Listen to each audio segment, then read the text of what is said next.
On this episode, we wait for the interruptions to finish.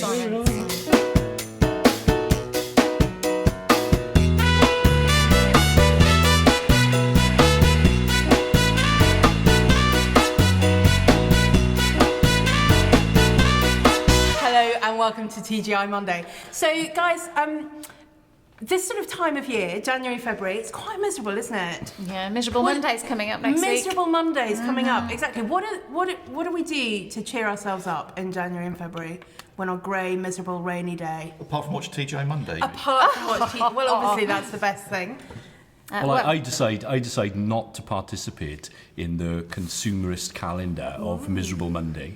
Okay. And I participate in the Epiphany. Yes. So I celebrate the Epiphany. And the other thing I'm doing as well, because I'm approaching 40 and my second midlife crisis, is I'm learning to play the guitar because with musician with my kids. Nice. I'm approaching 40 from the other direction. Yes, me too. Yeah, that's all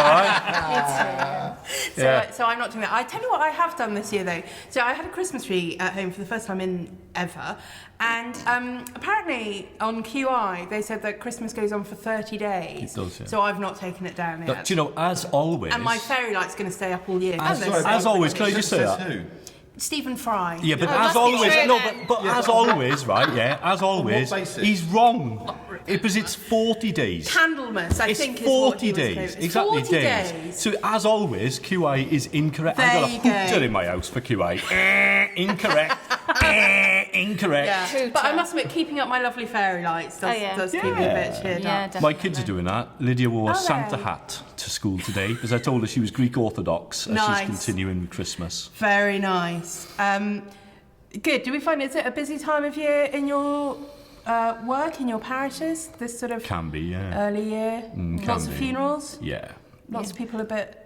There's a bit of catch up. There is, quite a bit of pastoral stuff going on for lots of people. Things that have been sort of put off slightly, or things have come to a head over Christmas, because actually for loads of people it is just that really pressured time where the expectations are all just dialed up. So a lot of people are emotionally wiped out at the moment, aren't they? We're mopping up the blood now. Well, and also in some cases, actually, that's the only time when you're both off work and you have a chance to sit down and have that row you've been needing. I'm just enjoying my Christmas presents. I don't know what they're talking about. Excellent, good. Well, let's move on to our question, which comes from Lydia. It's a great question, Lydia. Thanks for sending it in. She asks, is it hard to be a minister? Is it hard to be a minister? Dan, what would you say? What do you find hard?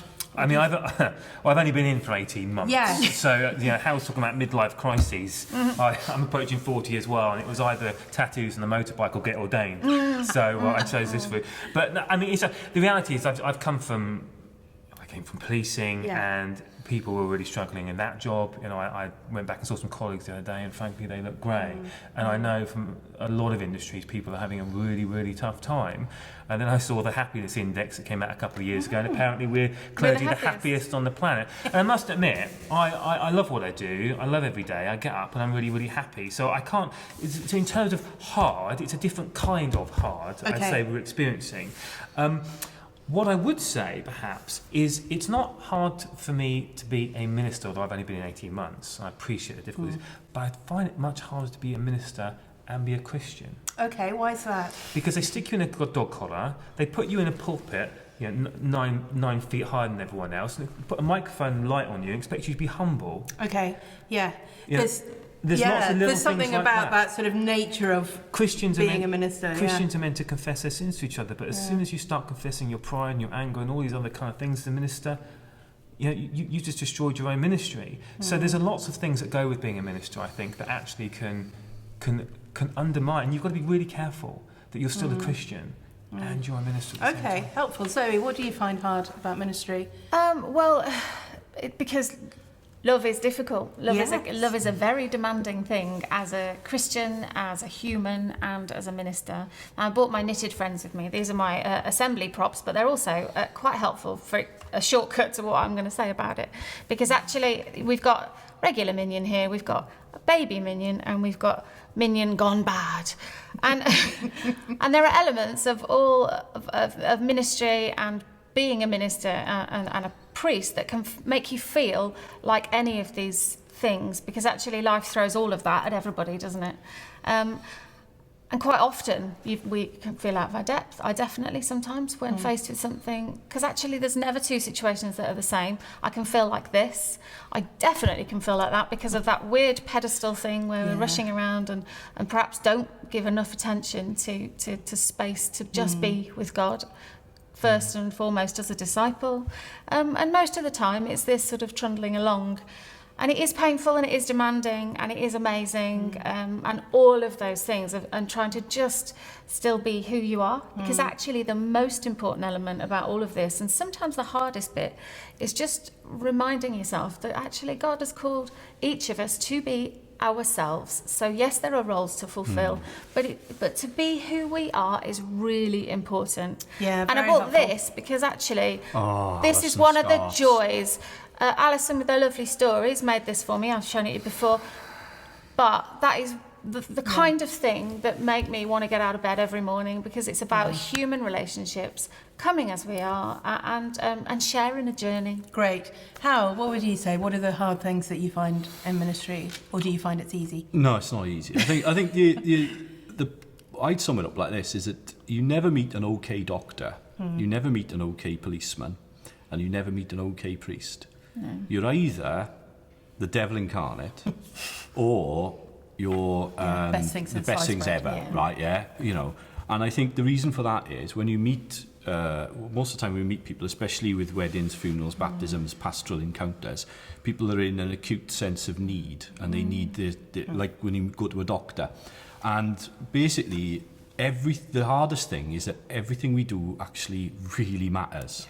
So when I do a funeral, for example, I might have done 6 funerals that month, and I might have done 2 funerals, which are actually quite similar to each other. But the people who come to the funeral, to them, it is a life-changing event. It's an event which is primary in their focus of their relationships. And I think the hardest thing is actually remembering that and bearing the responsibility that what we do matters, and as well, we only have one chance to get it right. Yeah. So if we get it wrong, it really matters, and if we get it right, it really matters. And that responsibility, I think, is the toughest thing. And I think it's the same for doctors, and it's the same for... No, I agree. I think when I was thinking about this question, I thought actually the hardest thing is also the most wonderful thing, and for me that's people. So actually, you know, in ministry, as in many other jobs, what you are dealing with is people.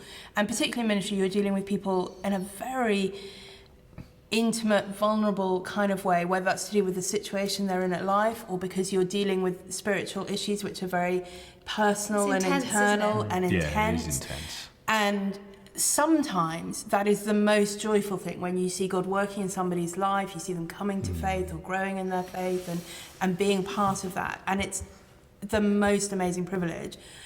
And sometimes you've given all of yourself to somebody in a situation, and then you feel like it's just thrown back in your face, and it's the hardest thing in the world. Because you're not in control. And as a clergyman, I'm not people's mum. No, it's not my job to change people. And you're not God. And I'm not God. And it's my job to walk alongside people. It's not my job to change them. Which is difficult. Which is very difficult. But the other critical thing about it is the immense freedom we have as clergy and as Christians is that a lot of the time in our society we have to be a certain way. You have to buy an iPod, you have to be like this, you have to be like that, you have to be like the other.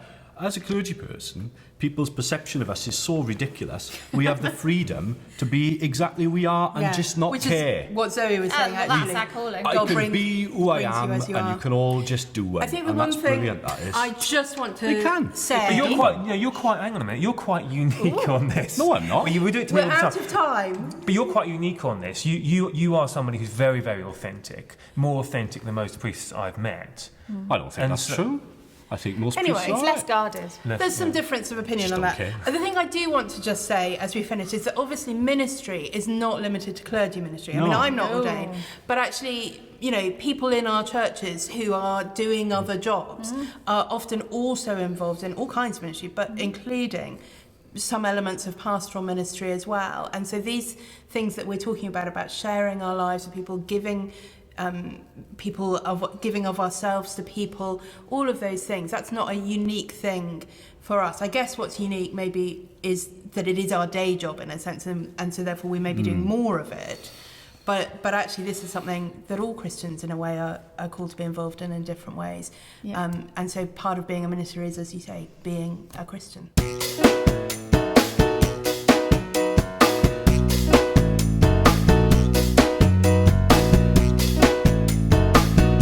Thanks for watching. Don't forget to leave your comments at the bottom about your experience of being a Christian, how difficult you find it or easy it is.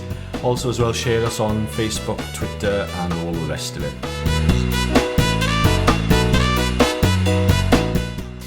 Good. Right, you can have your argument now.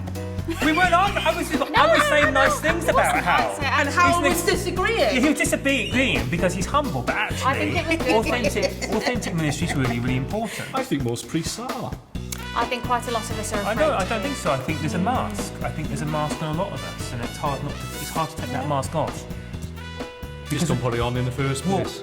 Do you know what? But then you've got to be very confident in yourself. And I sort of agree. I don't think all ministers are quite as confident that it's okay to just be who they are. Well, it's always a hard line to walk, isn't it? Because there's an element of you're in a role, which is really important. So if you turn up to a funeral visit as yourself going, oh yeah, I've had a really crappy morning, and talk about yourself because you've had a rubbish morning. That's not good. You can't. Well, that's fine. That's being narcissistic, but you can't rather do than it. authentic. Yeah. But the mask I'm talking about is a mask of piety. Yeah. You walk around as if you're kind of something special. What other people's expectations are, I think think that's often the mask, isn't it? Yeah, of course it is. Wanting it's to imposed live up onto you. to Don't do it. what people think you should be. I think, that does exist, but I think that it's immensely damaging, and as well, I think that being vulnerable and actually saying things like, sometimes I argue with my family, sometimes I'm not very nice, sometimes I cock it up. Yeah, and I think it's important that people know you're not perfect. And I think the wonderful thing about our services in church is the lovely. fact that they always go wrong. Yeah. And what makes them wonderful is Wynne cocks it up and I cock it up. Yeah. Quite often, that's God's the one who's growing through the cracks of our lovely, smoothly laid patios. Absolutely. Oh, yes. I'm into that. Very good. Right, Dan, do you want to do a little intro? Yeah, just give me a second here.